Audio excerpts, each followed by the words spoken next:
Olá, eu sou Matheus Del Lizardo da Converpop e o que você vai assistir agora é minha entrevista com Ellen Tsuruda.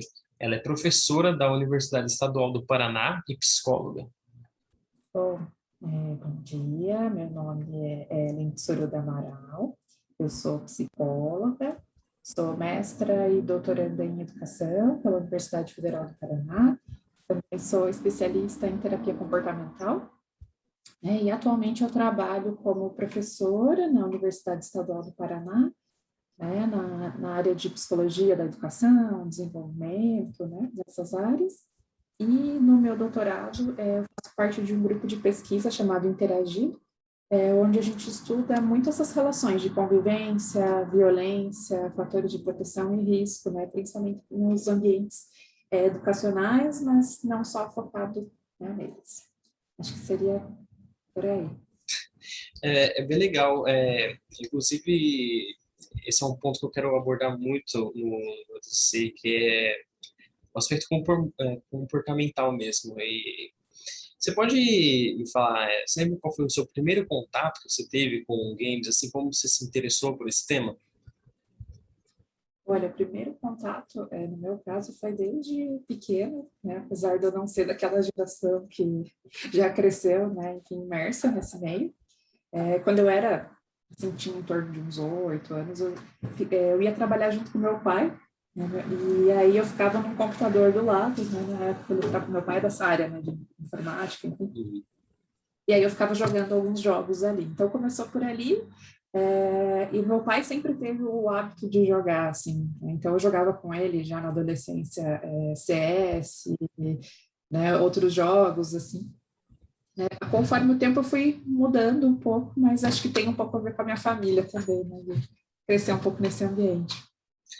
Eu achei bem interessante que eu acho que você é a segunda fonte que me fala que teve um contato, um primeiro contato com games por influência dos pais. Eu achei isso bem interessante porque é uma coisa que gera um entretenimento em família também, né? É uma coisa que você pode fazer e agrega bastante para nossa vida. Por exemplo, a gente pode ter bastante memória afetiva por causa disso e tal. Então, e o que você acha? Você acha que o mundo dos games agregou alguma coisa na sua vida, seja de forma pessoal ou profissional? Fora essa lembrança boa, esses momentos bons que compartilharam com a família? Eu acho que, por exemplo, durante a adolescência, quase chegando ali na vida adulta, foi uma boa forma de socialização. Não porque eu gostava de jogar online, mas assim, fazer aquela coisa de ir na casa dos amigos, ou os amigos, né, virem em casa para jogar. Eu tenho um irmão bem mais novo, né? Ele é 12 anos mais novo que eu. E até entre a gente, assim, quando eu era pequenininho, pedia para eu passar alguma fase para ele.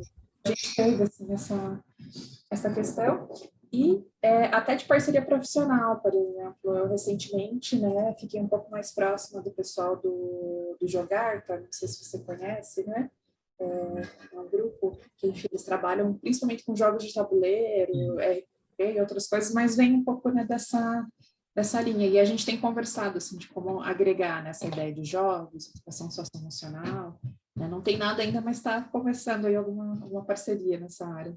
Ah, mas é bem legal, é um tema muito bom e é um tema que vem crescendo cada vez mais, né? Que antes não tinha, eu sou nascido em 99, então pelo que eu me lembro, quando eu estava crescendo, não tinha tanta informação assim sobre videogame, não tinha muita cobertura jornalística e tal. E quando tinha, muitas das vezes era ruim. É, Teve várias vezes que passou um caso de violência na TV e associava uma coisa a outra, e eu achava isso meio absurdo, porque eu falava, pô, eu jogo, eu conheço muita gente que joga e eu não acredito que isso seja uma prerrogativa para causar violência em alguma pessoa. Você acredita que a sociedade ainda vê os games de uma forma preconceituosa, muito por conta dessa cobertura que teve durante os anos? Como é que foi para você? Como é que você tem essa lembrança? Uhum. Eu acredito que quando a gente pensa de uma forma geral, eu acho que na sociedade, sim. As pessoas, elas tendem principalmente a pensar que em jogos violentos, né, às vezes que envolvem, de ter, principalmente acho que gerações do pessoal, assim, acima de 40 anos, eu acho que tem, né, ficou, né, uma construção, assim, Sim. né, de imagem, só que, né, é uma das indústrias que mais cresce nos últimos anos. Eu acho que as pessoas, assim, elas olham, né, esse lado ruim, mas elas não percebem que está em todo o entorno. Até, né, por exemplo, meu marido, ele é arquiteto, né, e aí eles têm usado programas de realidade virtual na área de construção, que é uma coisa que começa a vir dos jogos. Sim. Né? Eu acho que tem, sim, uma visão preconceituosa quando as pessoas não olham esse todo. Né? Ficam, às vezes, focadas em achar uma resposta simples para um problema complexo. Exato. E como é que você lembra, tipo, durante a sua adolescência e tal, você lembra de presenciar bastante dessa cobertura que existiu em cima do mundo dos games?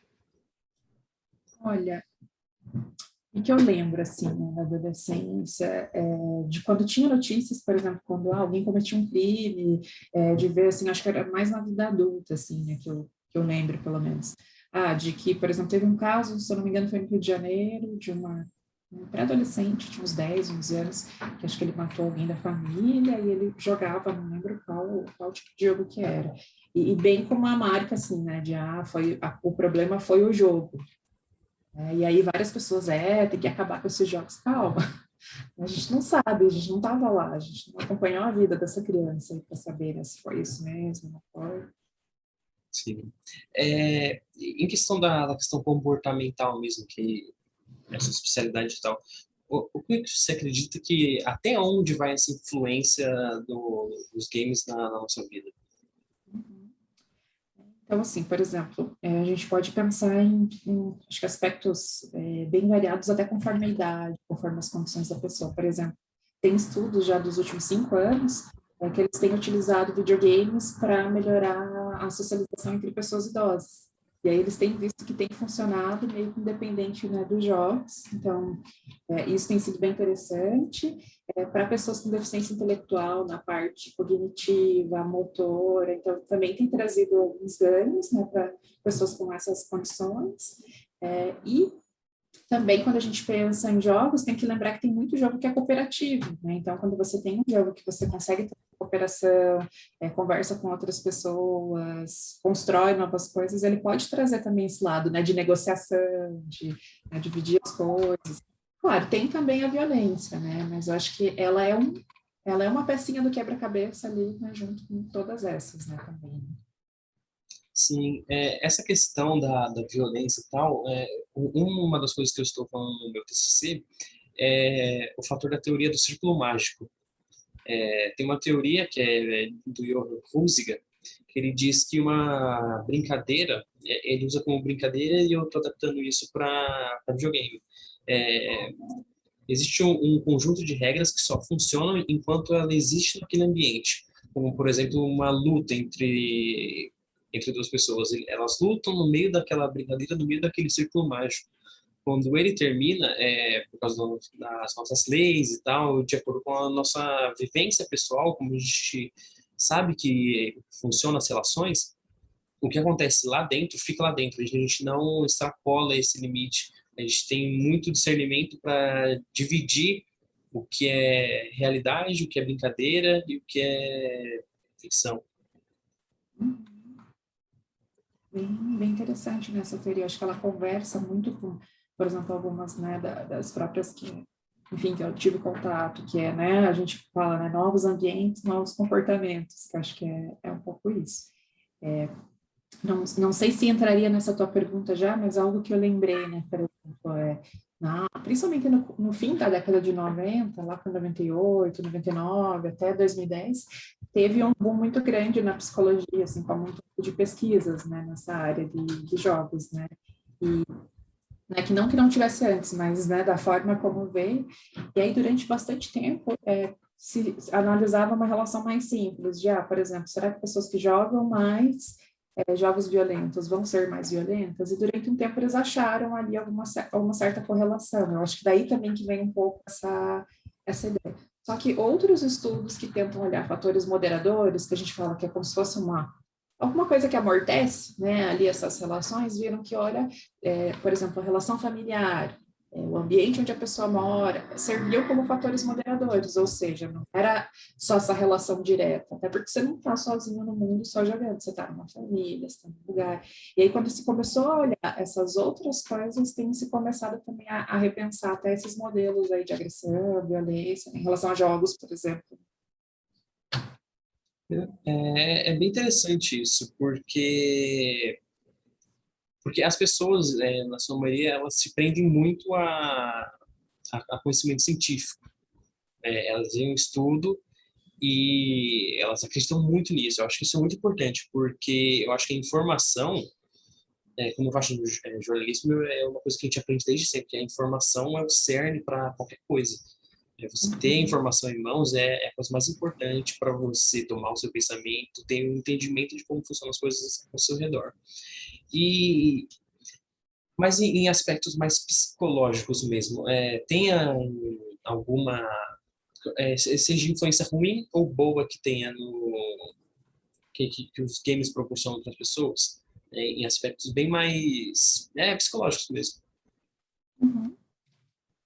Eu acho que nesse sentido, pelo menos dentro do meu campo de conhecimento, né, que todo dia saem coisas novas, né, nem a gente não consegue acompanhar tudo, do que eu sei, né, até o momento, por exemplo, que jogos, né, sejam eletrônicos, sejam de tabuleiro, enfim, eles têm uma boa relação com o desenvolvimento socioemocional, né, que é aquela relação de como eu sinto, né, as minhas emoções, quem eu sou, me conheço e como eu ajo, né, na sociedade. Então, isso a gente tem bastante evidência, assim, mostrando que, principalmente jogos que estimulam, né, essa ideia, que nem eu falei, da negociação. Então, por exemplo, um jogo, tentando trazer um exemplo prático, né, disso que eu Sim, falei, seria como se, eu consigo, às vezes, ficar frustrada, por exemplo, num jogo. A gente, né, sim, terapeuta, criança, a gente usa jogos, né, na própria prática clínica, muitas vezes, né, com criança e adolescente, né, para você, às vezes, ter uma situação de frustração ali controlada, né, perdeu, né, o que você faz? Experimentar essa emoção, lidar com ela, jogar novamente, né, então esse seria um exemplo, né, até do desenvolvimento socioemocional, e eu acredito que, principalmente esses jogos multiplayer online, eles estão trazendo também nova, até essa ideia de desenvolvimento de capacidade linguística, né, de eu às vezes ter que falar numa outra língua com outra pessoa, né, que é algo que muita gente, né, eu escuto, principalmente da sua geração em diante, assim, falando, eu aprendi a falar inglês por causa dos jogos, né, porque eu jogava isso. Então, essa relação também a gente fala, nos jogos eles trabalham muito com aquela ideia de flow, né, que é entrar em fluxo. sim. Isso também é alguma coisa, esse estado de fluxo, ele também traz benefícios para você.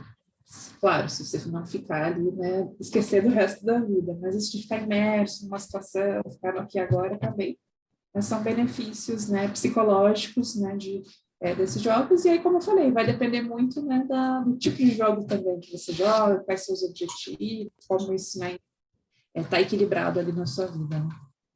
Eu achei bem interessante esse ponto que você tocou, que os jogos eles podem proporcionar, eles podem não forçar, mas tipo te dar a situação para sentir várias emoções diferentes. Eu achei isso bem interessante porque os jogos são muito diversos, como você falou, tem multiplayer, tem jogo que é 100% focado em história, que você gosta de acompanhar, você começa a tirar. Cada um tem um entendimento de uma história. Eu acho que um bom jogo ele pode ensinar tanto quanto um livro, por exemplo, porque é uma forma diferente de contar uma história, uma forma diferente de conduzir uma narrativa, porém ela pode ter esses impactos bons que você tem no um livro, por exemplo. Você pode começar a tirar coisas do que acontece lá. Eu acho que isso é bem normal do ser humano. Você pode te falar isso com muito mais propriedade, que a gente gosta de associar o que a gente vê em ficção, em livro, em filme, em jogo, por exemplo, com a nossa vida. Eu acho que dá pra gente tirar bastante coisa disso. Você acha que como que funciona essa relação que as pessoas tiram com ficção para colocar na própria realidade? Essa é uma ótima pergunta, vamos ver se eu consigo responder ela para você. Realmente, quando a gente entra em contato, né, com essa ideia de ficção, a gente está tendo acesso a um modelo, de vida, de lugar, de sentimentos, né, de emoções. Se a gente identifica muitas vezes características boas naquilo, como você falou, pode ser um livro, pode ser uma série, pode ser, né, enfim, o que for, pode ser que eu pegue algum desses valores, né? Às vezes é até uma ideia conflitante com algo que eu tenho no meu ambiente, por exemplo, todo mundo resolve as coisas na violência em casa, né? E eu vejo, né, uma coisa pacífica, uma ideia bonita, ou uma ideia, né, de que tem que sair, explorar o mundo, que é muito disso, né, na ficção. Eu acho que pode sim servir como um modelo diferente, né, da vida. Se aquilo vai realmente fazer um sentido para a pessoa ou não, até que ponto, aí a gente tem que ver muitos outros fatores, do tipo, qual que é, né, enfim, a profundidade que a pessoa percebe aquilo, o quanto ela pensa, o quanto ela tem de possibilidade também de aplicar aquilo, né, naquela vida. Um adolescente pensa em se aventurar, vai ser um pouco mais difícil do que às vezes um adulto, né, de procurar novas oportunidades, né? Sim, eu acho que isso é uma coisa que pode ser usado nos dois argumentos, né? Eu acho que esse fator de transferir aprendizados que você tem em um lugar fictício para a vida real cabe tanto no fator da violência. Porém, como a gente estava falando no começo, a gente tem discernimento do que é o certo e o que é o errado. Acho que isso é uma coisa que é uma construção que vem desde pequeno, a gente vivendo na escola, né? Eu acho que eu acho que a escola é o primeiro contato que a criança tem com o mundo real, né? A escola não é só para, pelo menos na minha visão, eu acho que tipo, quando você entra na escola, é como você vê como a sociedade vai correr. É para você aprender a ter relação que não é da sua família. Que eu acho que antes disso você está muito fechado entre seu pai, sua mãe, sua família no geral. E quando você entra na escola, você aprende que as pessoas são diferentes, que você tem meios de tratar as pessoas e tal.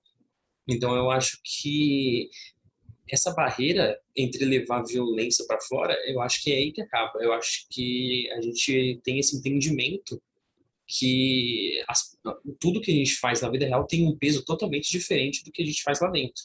A gente pode tirar lições, sim. Eu, por exemplo, eu tenho um caso pessoal meu, que teve uma época da minha vida que eu tive um indício de depressão. E tinha um jogo que eu jogava que ele me ajudou muito nisso. Tanto que eu conversei isso com a minha terapeuta que eu fazia e tal, e ela falou que era uma visão boa que eu tinha tirado do jogo. É um jogo, o nome dele é Dark Souls. Ele é bem difícil e tal, e eu levava ele como uma alusão à vida, que é uma coisa muito difícil e você vai enfrentando um desafio mais difícil que o outro, porém você não pode parar. Você está sempre lá tentando e cada vez que você vence um desafio é mais gratificante. Então, pelo menos isso é uma experiência pessoal que eu tive, que eu consegui tirar uma coisa de um jogo que agregou muito na minha vida. Eu acredito que isso tenha me ajudado muito de certa forma.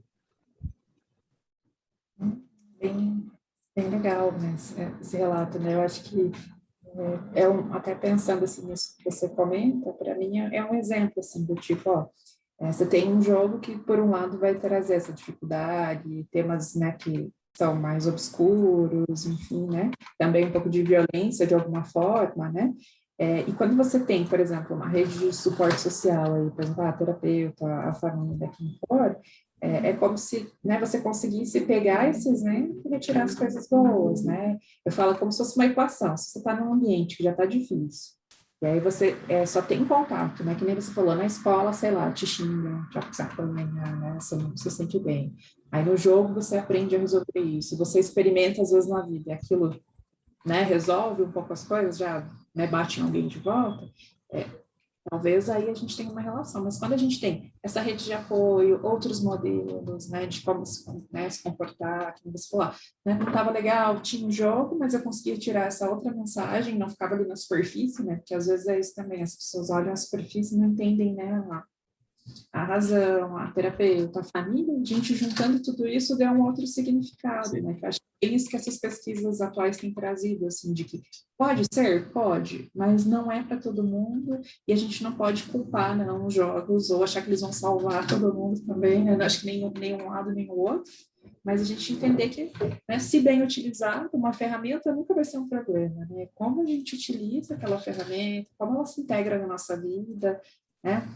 A gente estuda muito bem nessas áreas dependência de internet, celular e tal. Mas imagina se a gente tivesse sem internet, sem celular, sem essas coisas agora, né? Nesse momento da pandemia, impossível, né? Sim. É bem interessante esse termo que você usou de ser uma ferramenta, que é uma ferramenta você pode usar tanto para o bem como o mal. E quando acontece uma coisa ruim, por exemplo, que alguém tem uma ideia por causa de um jogo, como você falou, é uma junção de fatores, né? Não é culpa única e exclusivamente de um jogo. Se não fosse o jogo, ele podia achar exemplo em um filme, por exemplo. Podia ser a mesma situação, mas ele não jogasse videogame e é uma junção de fatores, não é exatamente um. Eu acho que esse é o ponto crucial para todo mundo entender que não é a raiz do problema, eu acho. E falando, indo um pouco mais para frente, você acha que, como hoje em dia o mundo dos jogos ele vem cada vez se expandindo mais, hoje tem gente que tem canal no YouTube, por exemplo, e consegue sustentar a família por causa disso, tem campeonato mundial, o mundo do esporte está virando uma coisa muito grande, as pessoas ganham bastante dinheiro, elas conseguem se sustentar com isso, é, como apresentadoras também, como eu que estou fazendo um TCC focado nisso, em jornalismo. Tem vários portais de jornal que tratam exclusivamente sobre games. E eles estão crescendo cada vez mais. Você acha que ter essa visão de que o mundo dos games não é só mais um entretenimento, mas também uma forma de negócios, você acha que isso pode ser um primeiro passo para derrubar esse preconceito que muita gente ainda tem? Com certeza, quando mexe no bolso, as coisas mudam, né? Quando vê uma carreira. E assim, aqui no Brasil estão surgindo quantos, né, cursos técnicos ou game jams, tem muito jogo brasileiro saindo, né? Eu acho que Sim, conforme a gente for vendo, né, também esse outro lado, é uma das indústrias, acho que se não a mais, né, que mais cresce, passou, e você sabe muito melhor que eu, né, como cresceu nessa indústria. Eu acho que sim, pode ser um caminho. E aí, conforme, né, as pessoas vão tentando, vão também conhecendo, compreendendo, utilizando, né? Eu sempre lembro de um jogo de, acho que PlayStation 3, que eu acho que é o Journey, não sei se você já jogou esse jogo, assim. Eu amo esse jogo, e aí eu lembro que na época meu pai falou assim, acho que o Lucas tá jogando, meu irmão, né? Tá jogando muito jogo violento, vamos comprar um outro jogo. E é maravilhoso, né? Foi um jogo que juntou a família inteira, a gente ficava vendo só para ver aquelas imagens, e eu acho que trazer também essa ideia de negócio, da família, quando você também começa a conhecer, muitas vezes as famílias, né, principalmente mãe, pai, tem que começar a entender um pouco também desse universo, né? Eles vão, acho que abrindo assim a cabeça. E com certeza, conforme também tudo vai, essa área vai se expandindo, eles vão vendo que é um futuro emprego para os filhos, né? Da forma como for, seja no desenvolvimento, seja, né, como você falou, né, com o canal, eu acho que pode ser um caminho. Não sei se seria o único, porque eu imagino que muito disso está também no desconhecimento, né? Então, acho que conforme também a gente tiver uma ideia mais acessível, porque muita coisa tem custo ainda alto, né? Para boa parte, né, da população. Quantas pessoas não têm TV em casa? Imagina, né, ter um aparelho, um celular que consiga suportar. Eu acho também quando tiver uma popularização junto com da indústria, igual é a TV, por exemplo, o rádio, né? Foi há algum tempo, eu acho que sim. As pessoas vão começar a ter novas visões, novas ideias. Esse problema do acesso é uma coisa bem mais estrutural também, né? Porque aqui no Brasil é tudo muito caro. Videogame pode ser considerado sempre, desde sempre, como um artigo de luxo até, porque é muito caro.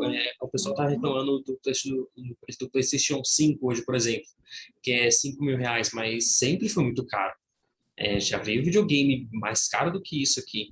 Então, nunca foi. O primeiro contato que eu tive com o videogame foi com o PlayStation 1. Quando eu tive o PlayStation 1, o PlayStation 2 já estava a todo vapor, e mesmo assim foi um investimento muito grande que a gente fez aqui em casa. Foi uma junção que fez o meu pai e meu tio e conseguiram comprar um. Então, tem esse problema estrutural da questão socioeconômica do Brasil também. E eu acho que uma coisa fica atrelada à outra, né? E é bem isso, né? Infelizmente, né, ainda tem um custo muito alto. Algo que você falou também que eu lembrei, por exemplo, a gente tem várias startups começando a usar jogos para essa área de educação ambiental, sabe? Assim, então, tem pessoal que trabalha na área de educação, que é quem eu tenho mais contato, tem começado a trazer isso para as escolas, que aí a ideia, por exemplo, levar para escolas públicas, como que você leva, né? Não pode ter, você tem que ter, né, enfim, pegar algum negócio social, fazer alguma troca, usar um fundo da infância, da adolescência. Então, tem tido também essa ideia do acesso, né, de usar políticas públicas, né, para mostrar que, ó, a gente vai trabalhar educação ambiental a partir de jogos, como que a gente vai fazer isso, né? Tem bastante esse aspecto educativo também, que como você falou, pode ser usado nesse exemplo que você pôde dar, no exemplo que você deu mais cedo, que você usa para incentivar crianças a ter contato com o tipo de sentimento e tal. E outra forma que você falou que eu achei bem interessante também, que é uma coisa que eu acho que dá para assim, se colocar na equação, é como você deu o exemplo do Journey, por exemplo, que é um jogo muito contemplativo. Ele é pura arte. E eu acho que o videogame também pode fazer essa relação com arte. É, é um mundo muito grande, então você pode ter tipo, você vai desde um jogo de guerra para um Crash Bandicoot, para um Journey que é totalmente artístico. E existem vários jogos que eles funcionam dessa maneira, que você joga ele só para ficar maravilhado com ele. E isso é bem legal. Exemplo, o Journey que você deu. Hoje em dia, você ainda gosta de jogar quando você tem tempo, assim? Olha, o tempo tá uma coisa difícil, mas eu gosto. Mas eu confesso que eu tenho ido para jogos assim muito de boa. Eu adoro jogar Lego, eu e meu marido, a gente adora Nossa. jogar a rede dos jogos de Lego. Então é isso que eu tenho jogado. Ou alguns jogos do celular, assim, aqueles de gatinho, sabe? Uhum. Mas quando eu tenho tempo, eu tenho ficado mais nesses atualmente. Nossa, Eu bem interessante. Recentemente, inclusive, eu e a Beatriz, a gente jogou muito Lego. A gente tá vendo aqui, daí a gente jogou, nossa, jogou 2 jogos inteiros. Então, mas na sua adolescência, você deu o exemplo do CS e tal, tem mais jogos da sua infância, adolescência que te marcou, assim? Nossa, Guitar Hero era um que eu amava jogar, assim, eu adorava. Joguei muito Guitar Hero, joguei bastante God of War, foi o que eu joguei muitas plataformas, mas, e também os do Dragon Ball, assim, no geral, foi os que eu jogava bastante, principalmente com meu irmão, né, que aí ele era pequenininho, aí ele vinha, não passa pra mim, daí a gente ficava jogando juntos, né? Acho que esses foram os que eu mais joguei, assim, né, nesse período. É interessante, o irmão mais velho é sempre a arma secreta do irmão mais novo, quando ele não passa da fase mais difícil, né? Nossa, é bem legal. Eu lembro que um dos primeiros jogos que eu joguei também, quando eu comecei a correr atrás disso, que no começo eu jogava os jogos que tinham aqui, que o meu pai e o meu tio tinham. Depois eu comecei a ir atrás, e um dos primeiros que eu joguei foi o Guitar Hero. E o Guitar Hero, nossa, virou uma febre por muito tempo, né? E, nossa, o God of War também, nossa, eu jogava até hoje. Até hoje em dia eu tava jogando. E, e eu acho que foi fazendo isso que eu tive essa vontade de fazer esse TCC. Porque eu sempre tive muito problema para ter atenção quando eu ficava muito tempo parado. Por exemplo, na pandemia, a gente começou a ouvir as aulas. E muitas das aulas que a gente estava tendo de jornalismo era muito falado e tal. E aí, quando eu ficava só parado, eu não conseguia prestar atenção. Eu sentia que eu absorvia mais quando eu estudava para fazer um trabalho, por exemplo. Eu colocava um fone de ouvido, ficava jogando algum joguinho básico e ficava ouvindo.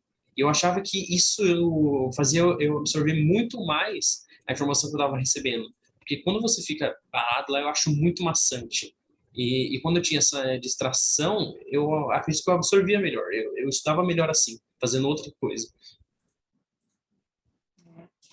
Isso é bem alvo, assim, de vários embates, né? A gente fica, mas será que a atenção fica dividida, literalmente, ou não? Eu acho que entra até nessa ideia que eu comentei do estado de fluxo, né? De você ficar no aqui e agora. Se for uma coisa simples, que não puxa tanto da tua atenção, dos estímulos, como você falou, um joguinho meio mecânico, né, alguma coisa assim, pode ser que isso te ajude a focar no aqui e agora, que não é só o jogo, né? É também o que você está ouvindo. Agora, se isso começa a puxar mais a tua atenção do que, né, a ideia, aí pode ser que atrapalhe, mas é uma estratégia. Eu confesso que eu também faço isso em algumas reuniões. Eu desligo a câmera e pego ali. Para mim também ajuda a dar uma controlada até nas emoções ali. Sim. Eu acho engraçado que acho que uma coisa que juntou todos os tópicos que a gente conversou até aqui, que é a relatividade que cada pessoa tem. Então, como é uma coisa muito relativa, tratar isso como regra para todo caso, eu acho que é o maior erro que pode cometer e tal. E é isso, é muito pessoal de cada um, e é por isso que precisa de um acompanhamento maior para todo mundo, né? Eu acho que todo mundo devia parar um tempo da sua vida e cuidar do seu psicológico. Você pode fazer isso com muito mais propriedade que eu, né? Eu falo, e com muito mais suspeita, né? Um psicóloga falando comigo das emoções, mas eu concordo. É, como foi a sua decisão para trabalhar como professora? Teve alguma coisa a ver com isso? Você gostar de trabalhar com jovens, assim, no geral? Olha, eu acho que teve a ver com... Eu, quando me formei, comecei a trabalhar numa escola de educação especial, né? E aí chegou num ponto mesmo, eu estava na minha pós já, enfim, chegou alguns momentos que eu não sabia, não tinha respostas para as coisas, assim, eu via as coisas acontecendo na escola, eu não sabia o que fazer. Aí eu fui fazer mestrado, doutorado, enfim, e aí quando você vai entrando nessa carreira acadêmica, né, meio que vai vindo essa ideia, né, do ser professor, né? E eu fui professora de dança durante 5 anos antes, né? Eu tenho um registro de artista, mas atualmente na pandemia eles estão em pausa, por isso que eu nem comentei, né, ali. Mas para mim veio primeiro das artes, até por isso que eu sou professora lá da Unespar, né, que eu tenho essa vivência, enfim, das artes. E assim, eu acho que não foi diretamente, mas por exemplo, eu gosto de usar alguns jogos nas minhas aulas, eu uso princípios, né, a gente fala da gamificação na educação. Agora na pandemia está um pouco mais difícil, mas eu tento usar algumas ferramentas assim que trazem essa ideia, né, não da recompensa, mas da visualização, né, do objetivo. E eu, né, bom, para mim, educação, eu descobri que é a minha paixão, então eu adoro trabalhar, né? Jogos fizeram parte da minha vida, eles não são protagonistas, mas eles estão ali juntos também, né? Até no ano passado, nessa pandemia, eu e meu irmão, que também, ele está fazendo licenciatura em língua portuguesa, a gente fez um plano de ensino que foi para, né, 10 mil crianças, que era o caminho do patinho. A gente fez um RPG para desenvolvimento socioemocional e aí mandou para as escolas parceiras, né, que a gente estava mandando material, enfim, do nosso grupo de pesquisa. Mas para mim acho que as coisas foram meio juntas, assim, difícil a gente delimitar, né, onde começou, onde terminou. Mas acho que é um pouco esse é o meu caminho, de como eu cheguei agora. Eu acho isso muito interessante. Foi muito bom ver a opinião de alguém que é profissional da educação usando esse artifício para exercer essa profissão. E é isso. Eu acho que terminamos aqui. Muito obrigado de verdade por ter topado. Foi muito agregador. Eu acho que essa vai ser uma das entrevistas que mais vai ficar aparente no meu TCC. Eu falo bastante sobre ela. E é isso. Obrigado de verdade. Ajudou muito, muito mesmo. Foi muito agregador e importante ter essa entrevista. Bom, fico feliz, né, de que os caminhos da vida e o que a gente aprende, né, ajuda ali também. E vou deixar uma dica para você, uma revista ótima de psicologia, né, é em inglês, mas caso não seja fácil para você, enfim, Google Tradutor, né, é a Frontiers, eu vou escrever aqui no chat para você lá. Essa revista, ela traz muita coisa que está novo em psicologia, temas que estão, assim, tá em discussão, então é uma ótima fonte de material mesmo, né, de pesquisa sobre psicologia, e lá tem vários, eu já li vários artigos sobre videogames lá também, às vezes é mais um caminho aí para você. Algumas que eu citei dos idosos, deficiência intelectual, eu acabei lendo nessa revista. Nossa, muito obrigado. Eu vou sim dar uma olhada. Tenho certeza que vai ser muito bom. E é isso. Obrigado e boa sorte como professora na sua carreira e tal. Boa sorte aí para você. Obrigado. Você acabou de acompanhar a minha entrevista com a professora Ellen Tsuruda. Caso você queira ver mais entrevistas sobre o mundo dos games, é só você dar uma conferida aqui no site da Converpop.